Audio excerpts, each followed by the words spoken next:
విజయనగరం జిల్లా శృంగవరపుకోటలో సహారా బాధితులను ఆదుకోవాలని సిఐటియు ఆధ్వర్యంలో ధర్నా చేపట్టారు. సహారా ఇండియా ఖాతాదారులకు ఏక మొత్తంలో డబ్బులు చెల్లించాలని రాష్ట్ర ప్రభుత్వం జోక్యం చేసుకుని ఖాతాదారులకు ఏజెంట్లకు న్యాయం చేయాలని డిమాండ్ చేశారు.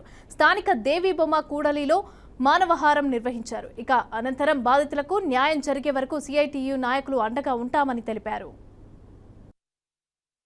ఈ 10 ఏళ్ల బీజేపీ పాలనలో అమిత్ షా గారు కానీ మోడీ గారు కానీ చేస్తామని చెప్పడం తప్ప వీళ్ళకు ఒక రూపాయి ఇచ్చిన పరిస్థితి లేదు.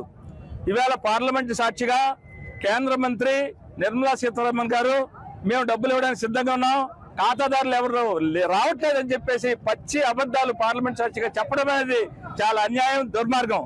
దీన్ని సహారా బాధితుల కమిటీ తీవ్రంగా ఖండిస్తామన్నది. దేశవ్యాప్తంగా ఉద్యమిస్తాం, అన్ని రాష్ట్రాల్లో కదిలిస్తాం, కూడగడతాం. ఖచ్చితంగా మీకు పేదల మీద అభిమానం ఉంటే మీ పేదలను ఓటేస్తే మీకు అధికారం వచ్చింది. మీకు అధికారం ఇచ్చినందుకు వీళ్ళకి మంచి చేస్తారా, వీళ్ళు ముంచుతారా? వీళ్ళు ముంచే కార్యక్రమం చేస్తున్నారు.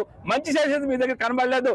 మంచి చేయకపోతే, ఖాతాదారులకు ఆదుకోకపోతే, ఖాతాదారు డబ్బులు ఇవ్వకపోతే ఈ ఉద్యమం ఇక్కడ ఆగదు.